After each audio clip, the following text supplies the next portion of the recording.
Okay, good morning and welcome back to Upload TV, and thanks for joining us as ever.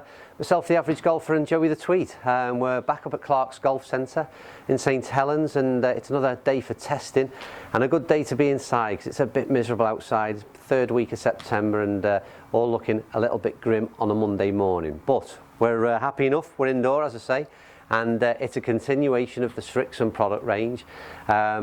We've done the irons, the driver a week or so ago, and we've just filmed our first video this morning, which was the hybrid, and now we're going to go on to their fairway wood. It's a 3 wood that I've got in my hands, and we'll hit some balls, get some data and see how this one performs. Okay, right, we're all set and good to go. Shaft is in. It's again continuation from what we had into the drivers. This up until last week I'd never used these things. This is Miyazaki. It's a stiff shaft option. And again, something very, very similar to what we had, like I said, last week in the driver. So we're on to the fairway woods. We've got a, this is a 3 fairway wood that I've got in my hand, 15 degrees worth of loft. And be interested to see how this one performs. We've had a mightily impressive time over the last week or so with the Srixon range. Everything has been given the thumbs up, and we've got one more to go. So will they make it a clean sweep? Well, we're soon going to find out. Starting off as I always do with how this thing looks, and again got a bit repetitive with this Srixon range because all I've really said is how good they look, how classy they look, and this continues again. It's high gloss finish is what you'll see in terms of the crown of the club.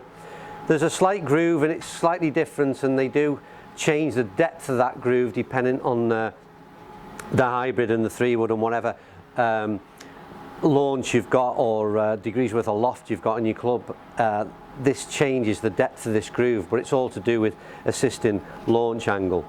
Then you turn to the bottom of the club, and again it's the this ripple effect, this kind of explosion and expansion, retraction and expansion off the club face. Again, ultimately all means the same thing. It's about higher launch angles, and overall performance is supposedly increased. And I say supposedly, it's certainly, whatever they've done in terms of this product range, it's been absolutely superb. So I've no qualms with what they claim with this ripple effect. Bottom of the club again, it continues as with the driver and the hybrid. It's a high gloss and high chrome finish. Minimal markings, looks absolutely stunning, and no complaints whatsoever with this club in terms of its looks. But looks is one thing. We need to see about performance, and we don't want to sort of let this range down really. So let's see how we get on. We're all up, Joe? Yeah, all set to go. It's a bit colder today, isn't it? Yeah, it's a bit I haven't chilly. mentioned the fact that we're in, I did earlier I think, September, 3rd week, and it's raining. We've got the covers on the camera, and I think next week it'll be back to the Under Armour will be back on, I think. Thermals on. Right, shut up and then let's hit some balls.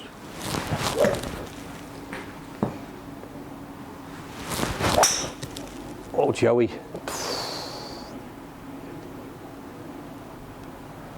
That's a long ball. Yeah. That's a long ball. No, I thought it was longer than that. Yeah, I thought it was. So, you'll see the numbers no doubt on the bottom of the screen now, but when I said longer than that, we got 220 carrying, 234, and yeah, a bit surprised at that one. I thought that was better, but the first ball, first of all, immediate response was the club head. Oh, that's another one, Joe. Yeah. It's a slightly different sound than what has been out of the driver and out of the hybrid. It's, yeah, a little bit more of, just have a look at the numbers while I'm talking. So 224, 227, it's certainly a decent enough hit, and it was nice and straight as well. It's a louder noise, isn't it? Can you hear that from back there? And it's totally different. Yeah, I didn't get that in the driver or the hybrid.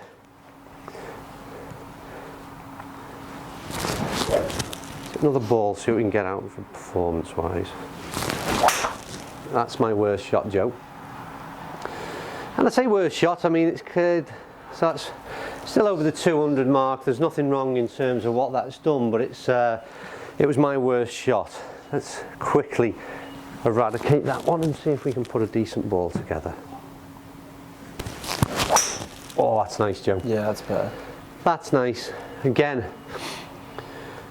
I'd be interested to see. I mean, the interesting thing for me, the numbers aren't as good, are they, as what we seem to be getting out there. So that's the only, I say only, I mean, I'm not disappointed. 216, 228. Fairly low spinning still as well, so it's not the best in terms of performance, but in terms of feel, the only negative I would have, I'm slightly getting out the heel as well, I've just noticed on quite a few of those shots. And whether or not that's having any result on the sound, I don't know, because it's oh, yeah, gunshot going out. It's a bit loud for me. It's the first sort of negative comment I would make, and it's a very minor criticism, if you like, but the sound is very, very loud indeed. That was a decent ball in terms of performance, Joe. And we've had a couple of balls there up at sort of and like I said, I don't like to glance too much away from camera, but we had a couple of balls that have just gone under the 250 mark. So yeah, 248. And but we're averaging 230 with it. So, and again, in terms of 3-wood performance, that's sort of where I'd be. Let's hit another. Oh, that's a ball, Joe. Yeah, that should be the one. Just watching that ball for quite some time, and the thing for me, the ripple effect, as they've called it, if that's a science and that's a technology behind assisting in launch, then it's working, because on all clubs, and in particular again, we've just gone hybrid and 3-wood. The launch angle is significantly different than what, again, I would normally hit with a 3-wood. It's still a penetrating ball flight, but it's getting up there quite. Yeah. There's very low spin on the last ball. We'll hit one more for the road, Joe. I don't think maybe I've done it as much justice in terms of performance as what perhaps I think it should do, because we've not.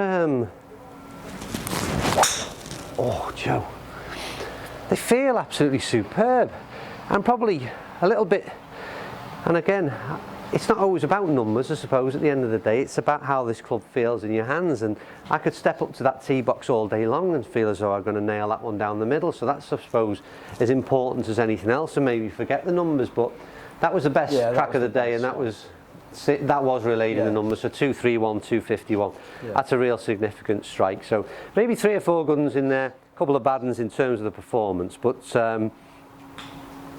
what I will say, across the board with this Srixon range, carries on into this 3-wood. Fantastic set of golf clubs right throughout the range. I cannot fault them. Like I said, one minor criticism would be the sound that is relayed into my eardrums from this club head, but I think I could probably forget that altogether, because again, performance, when the couple that I did get right, they felt superb. And like I said, even the bad shots, they weren't that grim, to be fair. So yeah, another one done. That's the complete Srixon range for 2016, and hopefully you can gauge from my positivity that certainly a thumbs up and well worth a try. So I think get yourselves out there. I think Srixon are going to sell plenty of these golf clubs. Right, thanks for watching. We're going to move on to, we've got a bit of Callaway to do next, so hopefully stay tuned and watch that one.